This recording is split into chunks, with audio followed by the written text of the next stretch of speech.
अगर मुसीबतें हैं तो मुस्कुरा के चल, आंधियों को पैरों तले दबा के चल, मंजिलों की औकात नहीं तुझसे दूर रहने की, विश्वास इस कदर खुद में जगा के चल।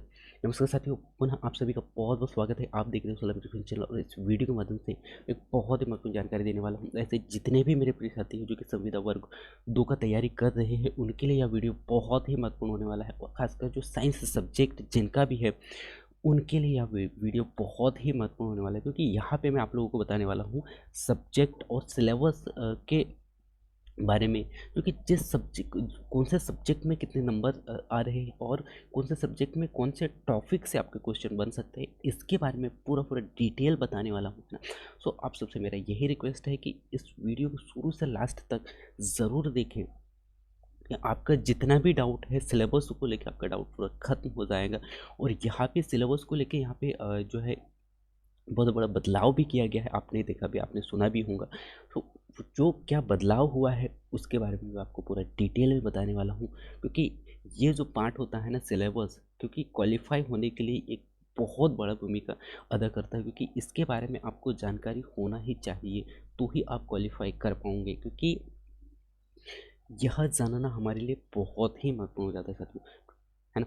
तो मैं आपको ले चलता हूँ डायरेक्ट सिलेबस पे। और सिलेबस में आप देख पा रहे होंगे यहाँ पे परीक्षा की योजना एवं पाठ्यक्रम, माध्यमिक शिक्षक, शिक्षक वर्ग, शिक्षकों के विषय विषय शिक्षक में, यानी कि माध्यमिक शिक्षक मतलब क्या कहा जा रहा है कि वर्ग 2 के छात्रों के लिए, यानी कि वर्ग 2 के जो स्टूडेंट है जो कि वर्ग 2 की तैयारी कर रहे हैं, है ना, उनके लिए यहाँ पे जो सिलेबस दिया गया है उस पे हम यहाँ पे चर्चा करने वाले हैं। सबसे पहले सिलेबस की चर्चा करने से पहले हम एग्ज़ाम का जो पैटर्न है वो हम यहाँ पे देख लेते साथियों। तो एग्ज़ाम पैटर्न, आपके जो क्वेश्चन यहाँ पे आने वाले हैं, आपको 150 क्वेश्चन आएंगे, है ना। 150 क्वेश्चन 150 अंक के होंगे, ठीक है। और जो कि परीक्षा की अवधि यहाँ पे होगी 2.5 घंटे की यहाँ पे समय दिया जाएगा आपको उसके, ठीक है। उसके बाद में जो पात्रता परीक्षा होगी, आपके सभी क्वेश्चन कैसे होंगे, बहुविकल्पी होंगे, ठीक है। जिसमें बहुविकल्पी होंगे और इसमें 4 विकल्प आपको दिए जाएंगे, ठीक है। और 4 विकल्प दिए जाएंगे जिसमें आपको एक सही विकल्प आपको चुनना होगा, ठीक है। उसके बाद में यहाँ पे आप 4 नंबर पे देख पा रहे होंगे, 4 नंबर पे वो बदलाव दिया गया है, वो जो परिवर्तन किया गया है, वो जो चेंजेस किया गया है, वो दिया गया है, उस पे हम नज़र डालते हैं। तो जैसे कि आप यहाँ पे देख पा रहे होंगे, प्रत्येक प्रश्न 1 अंक का होगा, ठीक है। ये कन्फर्म है। उसके बाद में यहाँ पे ये कहा जा रहा है साथियों कि ऋणात्मक मूल्यांकन होगा, ऋणात्मक मूल्यांकन होगा, मतलब यहाँ पे नेगेटिव मार्किंग भी ऐड कर दिए है ना। अब यहाँ पे ऋणात्मक कैसे होगा, तो आप यहाँ पे देख पा रहे होंगे प्रति क्वेश्चन 4 प्रश्न अगर आपके गलत होते हैं तो यहाँ पे 1 अंक आपका काटा जाएगा, ठीक है। मतलब मैं अगर उदाहरण के तौर पे आपको यहाँ पे समझाने का प्रयास करूँ, तो आपके टोटल जो है 100 क्वेश्चन आपने अगर सही किया है और उसमें अगर आपने 40 क्वेश्चन गलत कर दिया, आपके 40 क्वेश्चन गलत आ रहे हैं, तो यहाँ पे आपके 10 नंबर माइनस हो जाएंगे। यानी कि वहाँ पे आपके जो काउंटिंग में होगा, आपका जो स्कोर वो होगा 90 अंक को लेके, है ना। तो इस बात का आप विशेष तौर पे ध्यान दें, क्योंकि यहाँ स्पष्ट शब्दों में कहा गया है कि आपके जो क्वेश्चन अगर 4 गलत होते हैं तो वहाँ से 1 अंक काट लिया जाएगा, ठीक है। इसके बाद में भी आपको कुछ समझ में नहीं आता, इसमें कुछ डाउट अगर रहता है साथियों, तो इस कमेंट्स करके ज़रूर पूछिए, क्योंकि आपके अंदर डाउट नहीं रहना चाहिए।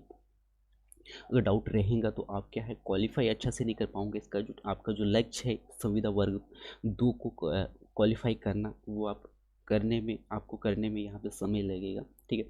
सो आप आपके अंदर जो भी डाउट है उसे क्लियर कीजिएगा, ठीक है। अगर मेरे से क्लियर नहीं हो पाता तो मैं मेरे जो एक्सपर्ट है उनसे मैं पूछ के आप लोगों का जो भी समस्या है उनका जो सॉल्यूशन है वो मैं आप लोगों को बताने का प्रयास करूँगा, ठीक है। तो उसके बाद में आप यहाँ पे देख पा रहे होंगे साथियों कि प्रश्न में कितने 2 भाग होंगे, ठीक है। आ 2 भाग होने वाले हैं, आ एवं बा, ठीक है। भाग आ पे सभी प्रश्न कैसे होंगे, अनिवार्य होंगे, ठीक है। ये इस बात का आपको विशेष तौर पे ध्यान देना है। जो आ होने वाला है भाग आ, उसमें सभी प्रश्न अनिवार्य होंगे, और जो बा के अंतर्गत शामिल होने वाले विषयों में से एक विषय आपको चयन करना होगा, ठीक है। जो कि मैं आगे आपको बताने वाला हूँ, ठीक है। उसके बाद में खंड आ पे हम यहाँ पे क्वेश्चन देख लेते हैं, ठीक है। खंड आ और खंड बा दोनों पे हम यहाँ पे चर्चा करते हैं, ठीक है। तो यहाँ पे खंड आ में आपको क्या क्या पढ़ना पड़ेगा वो हम देख लेते हैं। उसके बाद में हम जो सब्जेक्ट सब्जेक्टों के अंदर में जो टॉपिक आने वाले हैं, है ना, उस पे हम नज़र डालेंगे, ठीक है। तो सबसे पहले हम सब्जेक्ट पे देख लेते हैं, ठीक है। तो सब्जेक्ट आपको जो खंड आ आने वाला है, यानी कि जो भाग आ आने वाला है, उसमें आपको हिंदी पढ़ना होगा। और हिंदी के जो क्वेश्चन आपको आएंगे यहाँ पे 8 क्वेश्चन, जो कि 8 नंबर के होंगे, ठीक है। इसके बाद में सामान्य अंग्रेजी आपको यहाँ पे पढ़ना होगा, और सामान्य अंग्रेजी 5 क्वेश्चन आएंगे, जो कि 5 नंबर के होंगे, ठीक है।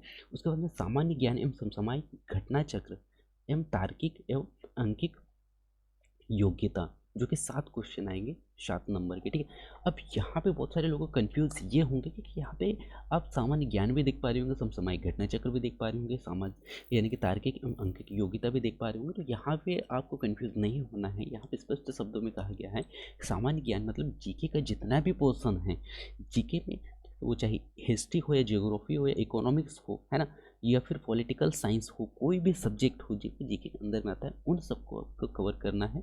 उस इसी में ऐड कर दिया उन्होंने। उसके बाद में समसामयिक घटना चक्र, यानी कि जो करंट अफेयर्स का जो पार्ट होता है, वो भी आपको यहाँ पे कवर करना होगा। उसके बाद में यहाँ पे है तार्किक, यानी कि रीजनिंग का जो पार्ट है, वो भी यहाँ पे ऐड कर दिए। और उसके बाद में अंकिक, यानी कि गणित, वो भी ऐड कर दिए। मतलब यहाँ पे अगर कुल कहा जाए तो यहाँ जीके भी हो गया, घटना चक्र भी हो गया, यानी कि करंट अफेयर्स भी हो गया, और रीजनिंग भी यहाँ पे ऐड कर दिया। और उन्होंने क्या कर दिया, अंक गणित, यानी कि गणित को भी यहाँ पे ऐड करके इन चारों पांचों सब्जेक्टों को ऐड करके जो क्वेश्चनों का जो संख्या यहाँ पे निकाली उन्होंने 7, जो कि 7 नंबर के होंगे, ठीक है। उसके बाद में शिक्षा शास्त्र, यानी कि पेडागोजी, पेडागोजी से क्वेश्चन आपको आने वाले हैं 10 क्वेश्चन, जो कि कितने 10 नंबर के होंगे, ठीक है। तो इस प्रकार टोटल क्वेश्चनों की जो संख्या अगर हम देखें तो कितने हो जाते हैं 30 क्वेश्चन, जो कि 30 नंबर के होंगे, ठीक है।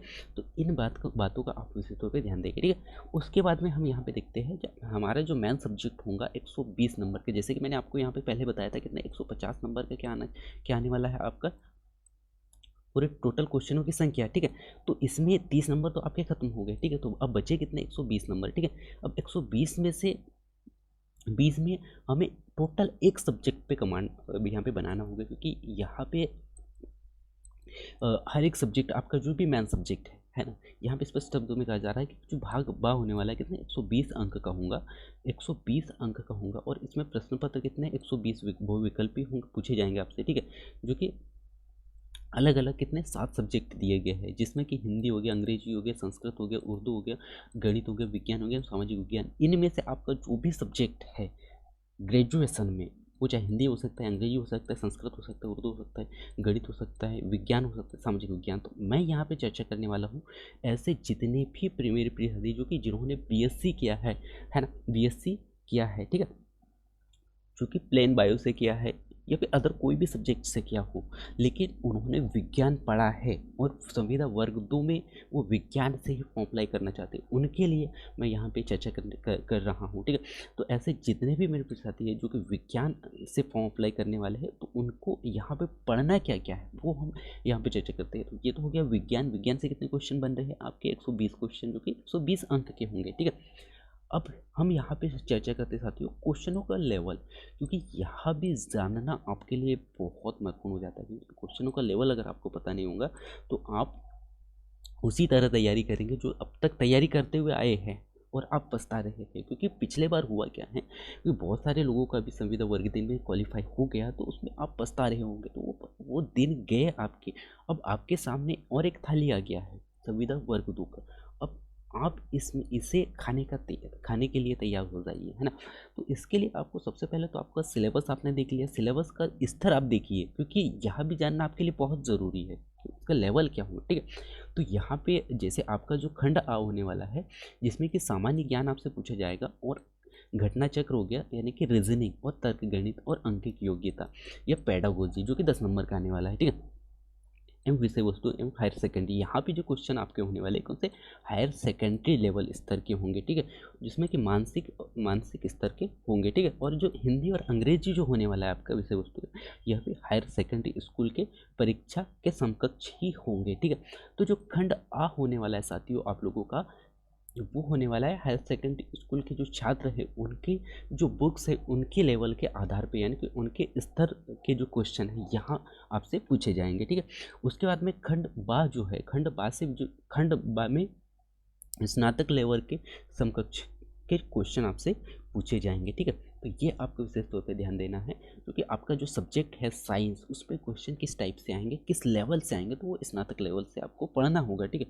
और प्रश्न पत्र यानी कि राज्य के जो कक्षा 9वीं में प्रचलित पाठ्यक्रम विषय वस्तु पर आधारित होंगे। जो आपके जो क्वेश्चन जो यहाँ पे आने वाले हैं वो आएंगे आपके 9th और 10th में प्रचलित पाठ्यक्रम के आधार पर, जो कि 9th और 10th के जो NCERT है यहाँ पे आपको ये पढ़ना बहुत ही ज़रूरी है कि इससे क्वेश्चन आपको मिलेंगे। और लेवल भी उन्होंने स्पष्ट शब्दों पे कहा है कि 9th और 10th में प्रचलित पाठ्यक्रम की विषय वस्तु पर आधारित होंगे, ठीक है। लेकिन इन कठिनाई स्तर एवं संबंधिता एवं स्नातक स्तर के होंगे। इनकी जो कठिनाइयाँ था यानी कि क्वेश्चनों का जो लेवल यहाँ पे होने वाला है वो थोड़ा सा हाई होगा, जो कि स्नातक स्तर का होगा, जो कि आपने ग्रेजुएशन में पढ़ा भी होगा, ठीक है। तो ये तो हमने क्वेश्चनों का लेवल यहाँ पे देख लिया। मैं उम्मीद करता हूँ कि क्वेश्चनों का लेवल का जो अंदाज है अब आपको हो गया होगा, ठीक है। अब हम चर्चा करते हैं साथियों कि जो सब्जेक्ट थे आपके 130 नंबर 30 नंबर के, उसमें कौन कौन से सब्जेक्ट भी हमने देख लिया। अब उन सब्जेक्टों के अंदर में कौन कौन सा टॉपिक पढ़ना है, क्योंकि यह भी जानना हमारे लिए बहुत ही महत्वपूर्ण है, ठीक है। तो हिंदी में पहला जो सब्जेक्ट था हमारा हिंदी, ठीक है। तो हिंदी में आपको पढ़ना पड़ेगा इसमें भाषा बोध, यानी कि भाषा समझ, अवबोध के लिए दो अपठित दिए जाएंगे, ठीक है। जिसमें पहला आपका होगा गद्य, ठीक है, और दूसरा आपका होगा पद्य। तो गद्य में आपको पढ़ना होगा एकांकी हो गया, ठीक है, नाटक हो गया, एकांकी हो गया, घटना, निबंध, कहानी इत्यादि से। तथा दूसरा अपठित गद्यांश के रूप में अपठित में ही समझ होगा, जैसे अवबोध हो गया, व्याख्या हो गया, व्याकरण हो गया, मौखिक एवं योग्यता से, ठीक है। योग्यता से संबंधित आपसे यहाँ पे क्वेश्चन पूछे जाएंगे, ठीक। उसके बाद में गद्यांश में आप देख पाओगे, तो गद्यांश में आपको साहित्यिक, वैज्ञानिक, सामाजिक स्तर एवं वैकल्पिक घटनाओं पर आधारित क्वेश्चन आपको यहाँ से पूछे जाएंगे, ठीक है। इसके बाद में हम यहाँ पे अंग्रेजी की बात करें साथियों, तो अंग्रेजी में आप यहाँ पे देख पाओगे, अंग्रेजी में आप यहाँ पे आपको यहाँ पे क्वेश्चन पूछे जाएगा। अंग्रेजी में आपको क्या क्या पढ़ना है उस पर हम नज़र डालते हैं साथियों। तो अंग्रेजी में आपको रीडिंग आपको पढ़ना होगा, जिसमें कि two short passage follow by the short answer and question के जो टाइप के जो क्वेश्चन आपको यहाँ पे कवर करना होगा, तो इससे क्वेश्चन बनने वाले हैं, ठीक है। वोकेबलरी हो गया, ठीक है। उसके बाद में वोकेबलरी हो गया, ग्रामर जो कि 10th स्टैंडर्ड का यहाँ पे पूछा जाने वाला है, जिसमें आपको पढ़ना है आर्टिकल, मॉडल्स हो गया, ठीक है, डिटर्मिनेशन, उसके बाद में डिटर्मिनेशन, उसके बाद में नाउन, प्रोनाउन, ठीक है, उसमें एडजेक्टिव, एडवर्ब, ठीक है, नरेशन हो गया, प्रोपोजिशन हो गया, और टेंस, ठीक है। इन सबको आपको यहाँ पे पढ़ना होगा, ठीक है, जो कि 5 नंबर का आने वाला है, ठीक है। और उसके बाद में अगला है वॉइस ऑन ट्रांसफॉर्मेशन, ठीक है। इन सबको आपको यहाँ पे कवर करना होगा साइंस के अंदर में, साइंस सब्जेक्ट के अंदर में, ठीक है। उसके बाद में समसामयिक, जो कि जो अगला जो सब्जेक्ट है हमें यहाँ पे देखने को मिला था, जो कि 7 नंबर का था, क्या, समसामयिक घटना चक्र और तार्किक एवं अंकित योग्यता। तो हम अलग अलग देखते हैं। तो सामान्य ज्ञान में आपको, सामान्य ज्ञान के अंतर्गत आपको क्या क्या देखना पड़ेगा, सामान्य ज्ञान के अंतर्गत आपको देखना पड़ेगा समसामयिक घटना चक्र में ही हम यहाँ पे देखेंगे समसामयिक मामले एवं राष्ट्रीय व अंतर्राष्ट्रीय मामलों की घटनाएं, ठीक है, भारत का इतिहास, ठीक। उसके बाद में आपको यहाँ पे देखना पड़ेगा साथियों भारत के राष्ट्रीय आंदोलन, भारत एवं संसार का भूगोल, भारत व संसार का भौतिक, ठीक है। उसके बाद में सामाजिक, आर्थिक, भूगोल आदि एवं भारतीय राजनीतिक एवं शासन एवं तंत्र संविधान, ठीक है। उसके बाद में राजनीतिक तंत्र, उसके बाद में पंचायती एवं सार्वजनिक मुद्दे, धाराएं एवं अधिकार, ठीक है। उसमें आर्थिक एवं सामाजिक विकास, ठीक है। उसके बाद में सतत विकास पढ़ना पड़ेगा आपको, गरीबी, समावेशन, ठीक है। उसके बाद में सांख्यिकी, उसके बाद में सामाजिक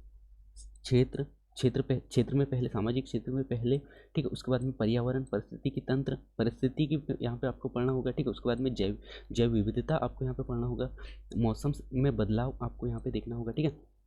उसके बाद में सामान्य विज्ञान आधारित सामान्य मुद्दों पे आपको यहाँ पे पढ़ना होगा, ठीक है, मुद्दों पर भारतीय संस्कृति, ठीक। उसके बाद में भारत, यानी कि यहाँ पे कहा जा रहा है कि सामान्य विज्ञान आधारित सामान्य मुद्दे जो कि सामान्य मुद्दे के भारतीय संस्कृति भी आपको यहाँ पे कवर करना होगा, ठीक है। उसके बाद में राष्ट्रीय और अंतर्राष्ट्रीय खेलकूद एवं मध्य प्रदेश एवं इतिहास, मध्य प्रदेश का इतिहास भी आपको यहाँ पे पढ़ना होगा। इसी में भूगोल हो गया, राजनीतिक शास्त्र हो गया और मध्य प्रदेश एवं सामान्य ज्ञान। मतलब यहाँ पे जीके यानी कि जीएस में जितने भी सब्जेक्ट आते हैं आपके, उनके उनका जो पूरा जो निचोड़ है, डिटेल है, वो यहाँ पे दे दिया गया है। ठीक है, तो इनके अंदर जो भी टॉपिक मैंने आपको बताया है, इन्हें आप पूरे पूरे टॉपिकों को बेकायदा आप पेन यानी कि पेन कॉपी लीजिए और उसमें लिखिए। उसके बाद में एक टॉपिक को क्लियर कीजिए। ठीक है, क्योंकि आपको यहाँ पे क्वेश्चन पूछे जाने वाले हैं 7। ठीक है, उसके बाद में हम नेक्स्ट अगला जो सब्जेक्ट की हम यहाँ पे बात करें, तो अगला सब्जेक्ट में ही अगला आता है तार्किक का। ठीक है, यानी कि रीजनिंग का। तो रीजनिंग का पोर्शन यहाँ पे आने वाला है। आपको क्या क्या पढ़ने वाला है, पढ़ना होगा यहाँ पे तार्किक योग्यता, सामान्य सामान्य मानसिक विश्लेषण, सामान्य मानसिक विश्लेषणात्मक योग्यता एवं शाब्दिक एवं तर्कयुक्त रीजनिंग। ठीक है, उसके बाद में संबंध एवं पदानुक्रम। ठीक है, उसके बाद में एनालॉजी दावा हो गया, सत्य कथन हो गया, कोडिंग डिकोडिंग। तो हर एक क्वेश्चन में पूछा ही जाता है, मतलब हर एक एग्जाम में पूछा ही जाता है सामान्यतः। ठीक है, उसके बाद में आपको यहाँ पे कोडिंग डिकोडिंग के अलावा यहाँ पे पढ़ना होगा अन्य तर्क हो गया, श्रृंखलाओं हो गया, पैटर्न जिसमें शब्द और वर्ण शामिल होते हैं। ठीक है, उसके बाद में हम यहाँ पे गणित की बात कर सकते हो। तो गणित में आपको यहाँ पे पढ़ना होगा अंक की योग्यता 2 एवं 3 आयामी वेन आरेख आधारित प्रश्नों के पैटर्न आपको यहाँ पे पढ़ना होगा। ठीक है, उसके बाद में श्रृंखला, अनुक्रम, संख्याओं संबंधित आधारित ज्ञान आपको होना चाहिए। ठीक है, उसके बाद में अंकगणितीय अभिवृत्ति एवं आंकड़ों की व्याख्या एवं आंकड़ों के पर्याप्त आदि। ठीक है, उसके बाद में विभिन्न संदर्भों में दिशा ज्ञान होना बहुत ज़रूरी है। ठीक है, उसके बाद में विश्लेषण एवं व्याख्या इत्यादि आपको यहाँ पे कवर करना होगा। ठीक है, इसके बाद में हम नेक्स्ट की अगर हम यहाँ पे बात करें साथियों, तो नेक्स्ट अगला आता है पेडागोजी। यानी कि ये जो क्वेश्चन आने वाले हैं आपके 10 क्वेश्चन, जो कि 10 नंबर के होंगे। ठीक है, अब ये जो सब्जेक्ट है यहाँ पे आपको कमांड बनाना होगा, क्योंकि यहाँ से जो 10 नंबर है ना, 10 नंबर आपको लेके ही आना होगा, तो ही आप स्कोर बढ़ा सकते हैं 30 नंबर के जो क्वेश्चन, जो खंड आ होने वाला है उसमें। ठीक है, तो यहाँ पे बाल विकास से आपको क्या क्या पढ़ना है, उस पर मैं आप लोगों को बताता हूँ साथियों। जैसे कि आप यहाँ पे देख पा रहे होंगे, पहला जो है आपको यहाँ पे पढ़ना होगा बाल विकास की अवधारणा में इसका अधिगम के संबंध में। ये एक बहुत बड़ा टॉपिक है साथियों, ये आपको यहाँ पे कवर करना होगा बाल विकास के अंतर्गत, यानी पेडागोजी के अंतर्गत। ठीक है, उसके बाद में विकास और विकास को प्रभावित करने वाले कारक। ठीक है, उसके बाद में बाल विकास के सिद्धांत आपको यहाँ पे पढ़ना होगा। उसके बाद में बालक का मानसिक एवं स्वास्थ्य एवं व्यवहार संबंधित समस्याएं एक बहुत बड़ा टॉपिक है, ये टॉपिक क्लियर करना होगा आपको।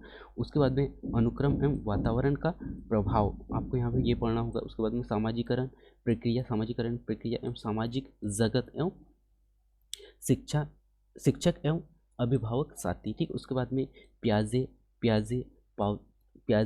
उसके बाद में पावलोव एवं कोहलर और थर्नडाइक रचना एवं आलोचनात्मक स्वरूप आपको यहाँ पे पढ़ना होगा, कि यहाँ पे एक बहुत ही बड़ा जो चैप्टर है वो आपको पढ़ना होगा। ठीक, उसके बाद में बाल केंद्रित एवं प्रतियोगिता शिक्षा की अवधारणाएं। ठीक है, उसके बाद में नेक्स्ट अगला जो टॉपिक आपको यहाँ पे पढ़ना होगा बुद्धि की रचना एवं आलोचनात्मक स्वरूप और उनका मापन। ठीक है, उसके बाद में व्यक्तित्व और उनका मापन आपको यहाँ पे पढ़ना होगा। भाषा विचार, ठीक, ये आपको कवर करना होगा। उसके बाद में सामाजिक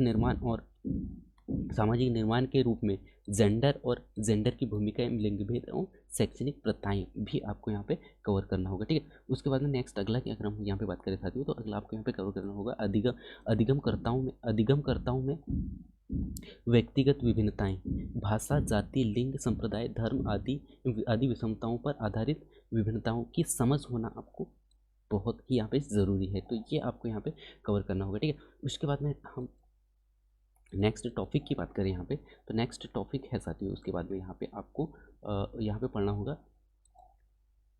बच्चे कैसे सोचते हैं और सीखते हैं एवं बच्चे शाला प्रदर्शन एवं सफलता प्राप्त करने में क्यों और कैसे असफल रहते हैं। ठीक है, यहाँ पे भी बहुत बड़ा जो टॉपिक है, इसको आपको कवर करना होगा। उसके बाद में नेक्स्ट अगला है साथियों शिक्षण और अधिगम की मूलभूत प्रक्रिया एवं बच्चों के अधिगम और रणनीति एवं अधिगम एवं सामाजिक प्रक्रिया के रूप में अधिगम का सामाजिक संदर्भ। ठीक है, उसके बाद में नेक्स्ट है साथियों समस्या समाधानकर्ता और वैज्ञानिक अन्वेषण के रूप में बच्चों में अधिगम की वैकल्पिक अवधारणाएं, यानी कि धारणाएं, बच्चों की त्रुटि को अधिगम प्रक्रिया एवं सार्थक कड़ी के रूप में समझना। ठीक है, उसके बाद में नेक्स्ट अगला है इसी में अधिगम को प्रभावित करने वाले कारक एवं अवधान की रुचि, ठीक है। उसके बाद नेक्स्ट अगला आपको यहाँ पे पढ़ना होगा साथियों ज्ञान और संवेग, ठीक है। उसके बाद में अभिप्रेरणा और अधिगम आपको यहाँ पे कवर करना होगा। नेक्स्ट अगला है अधिगम और योगदान देने वाले कारक एवं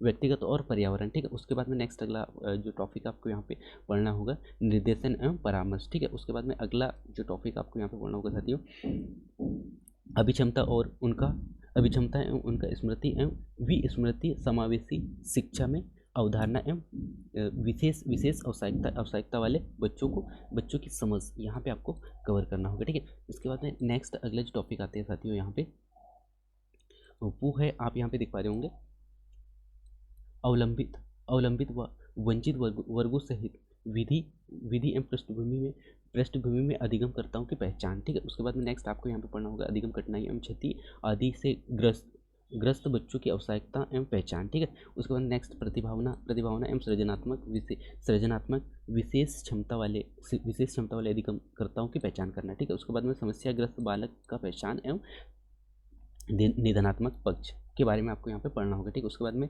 लास्ट जो चैप्टर आता है यहाँ पे साथियों वो है बाल अपराध एवं कारण एवं प्रकार, ठीक है। तो ये थे आपके पेडागोजी के टॉपिक, ठीक है। तो मैं उम्मीद करता हूँ कि पेडागोजी के जो टॉपिक थे वो भी आपको समझ में आ गए होंगे, आपका अब यहाँ से डर खत्म हो गया होगा, ठीक है। इसके बाद में नेक्स्ट अगला जो हमारा जो सब्जेक्ट आता है मेन सब्जेक्ट जो कि विज्ञान, ठीक है। तो विज्ञान के अंदर में आपको क्या क्या पढ़ना है उस पर हम चर्चा करते हैं, क्योंकि ये जो सब्जेक्ट है ना हमारा जो मेन सब्जेक्ट, इसमें पकड़ आपका बहुत होना चाहिए, तो ही आप 120 नंबर को कवर कर 120 क्वेश्चनों को कवर कर सकते हैं। 120 में से कम ये मान लीजिए कि कम से कम आपके 100 क्वेश्चन तो यहाँ से सही ही होना चाहिए, ठीक है।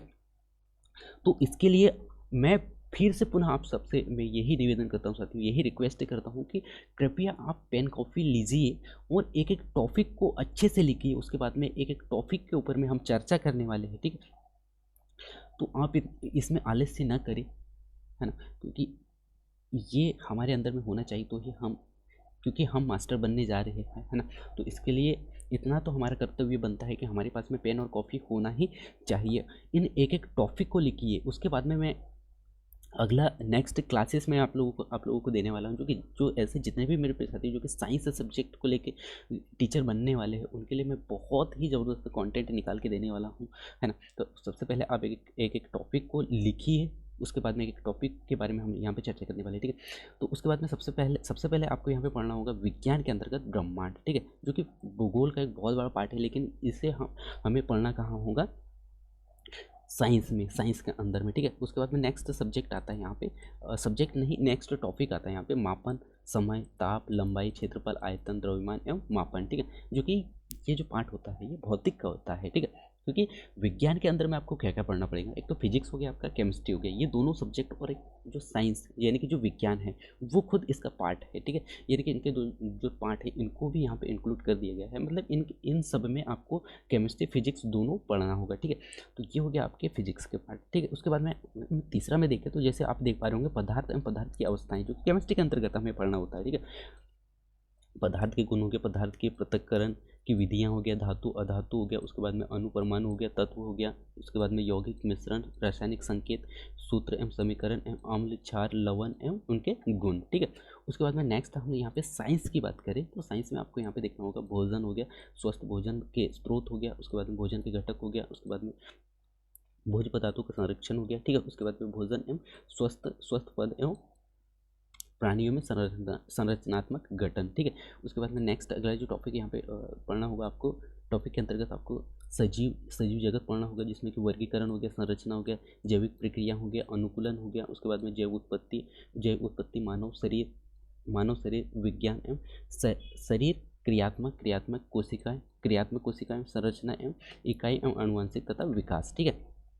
इसके बाद में अगला जो टॉपिक आने वाला है साथियों, आपका अगला टॉपिक के अंतर्गत आपको पढ़ना होगा यहाँ पे, वो पढ़ना होगा बल, गति एवं दाब, ठीक है। उसके बाद में कार्य, ऊर्जा एवं मशीन, ठीक है। उसके बाद में ताप एवं ऊष्मा, ठीक है। उसके बाद में अगला जो चैप्टर आपको यहाँ पे कवर करना होगा हमारे आसपास का जो वातावरण है, वातावरण के भौतिक एवं रासायनिक परिवर्तन एवं कार्बन अपरूप एवं हाइड्रोकार्बन, ठीक है। उसके बाद में प्राकृतिक घटनाएं जिसमें कि प्रकाश एवं ध्वनि, ठीक है। उसके बाद में अगला जो चैप्टर आपको यहाँ पे पढ़ना होगा वो है वस्तुएं कैसे काम करती है, जैसे कि चुंबक हो गया, विद्युत हो गया एवं विद्युत धारा, ठीक है। उसके बाद में प्राकृतिक संसाधन, एक बहुत बड़ा चैप्टर है, ये भी आपको यहाँ पे पढ़ना होगा। उसके बाद में खाद्य एवं उत्पादन, खाद्य उत्पादन और प्रबंधन, ठीक है। उसके बाद में पर्यावरण, ठीक है। इसी में नेक्स्ट अगला जो इसमें अगला जो पार्ट आता है साथियों साइंस का, वो है, उस पर हम यहाँ पे चर्चा करते हैं खंड बा में, ठीक है। यानी कि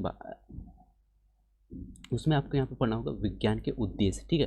विज्ञान के उद्देश्य, उसी में आपको यहाँ पे कवर करना होगा विज्ञान दृष्टिकोण एवं विकास करना, ठीक है। उसके बाद में महत्वपूर्ण विज्ञान एवं तथ्य एवं सिद्धांतों से अवगत करना, एक बहुत बड़ा चैप्टर है साथियों, ये भी आपको यहाँ पे कवर करना होगा और ये हम आगे कवर करने वाले हैं, ठीक है। इसके बाद में यहाँ पे आपको पढ़ना होगा विज्ञान संबंधित विभिन्न कौशल का विकास करना। उसके बाद में अवलोकन प्रयोग करना एवं खोज, ठीक है। उसके बाद में नेक्स्ट अगला है विज्ञान विषय संबंधित नवीनतम जानकारी प्रदान करना, ठीक है। उसके बाद में नेक्स्ट अगला है साथियों प्रभावी शिक्षण हेतु परिवेश आधारित उपयुक्त शैक्षणिक सहायक सामग्री एवं निर्माण एवं उनका उपयोग करने की क्षमता का विकास करना, ठीक है। नेक्स्ट और लास्ट जो टॉपिक आपको यहाँ पे देखने को मिलेगा साथियों, ये आपको पढ़ना है, ये है ना, ये है मूल्यांकन की नवीन विधियाँ एवं निदानात्मक परीक्षण एवं पुनः शिक्षण की क्षमता का विकास करना, ठीक है। तो ये थे साथियों जो कि 120 क्वेश्चन जो कि साइंस से आने वाले थे, ठीक है। इनके बारे में हमने पूरा डिटेल से यहाँ पे समझे, ठीक है। तो मैं उम्मीद करता हूँ साथियों कि यहाँ जो आपका जो सिलेबस को लेकर जो डाउट था वो क्लियर हो गया होगा, ठीक है। और क्लियर, अगर अभी भी कुछ थोड़ा डाउट है, कुछ भी डाउट है, 1% भी डाउट है, तो वो आप कमेंट्स करके ज़रूर पूछिएगा, है ना। सो मैं उम्मीद करता हूँ कि आपको सिलेबस के बारे में अब ज्ञान बहुत अच्छा हो गया होगा। अब आप तैयारी बहुत ही ज़बरदस्त, बहुत ही अच्छे तरीके से करने वाले हो, और आपका जो वर्ग 2 का जो टारगेट है, उस टारगेट को अचीव करने के लिए आप बहुत आगे जा चुके होंगे, है ना। और हम करेंगे, तैयारी करेंगे, क्योंकि हमें करना ही है। इसमें से एक सीट चाहिए संविदा वर्ग 2 में, इसके लिए आपको बहुत कड़ी मेहनत करना होगा साथियों, है ना। सो मैं उम्मीद करता हूँ साथियों कि यह वीडियो आपको अच्छा लगा होगा, और इसमें कुछ जो भी डाउट हो, पुनः मैं फिर से वही कह रहा हूँ कि अगर आपके अंदर में जो भी डाउट है वो क्लियर कीजिएगा, उसके लिए कमेंट्स कीजिएगा। आपके आसपास में जो एक्सपर्ट लोग हैं जिन्होंने क्वालिफाई किए हैं, उनसे आप सलाह लीजिए, है ना। सो मैं उम्मीद करता हूँ आपको यह वीडियो अच्छा लगा होगा। मिलते हैं नेक्स्ट वीडियो में, तब तक जय हिंद, वंदे मातरम।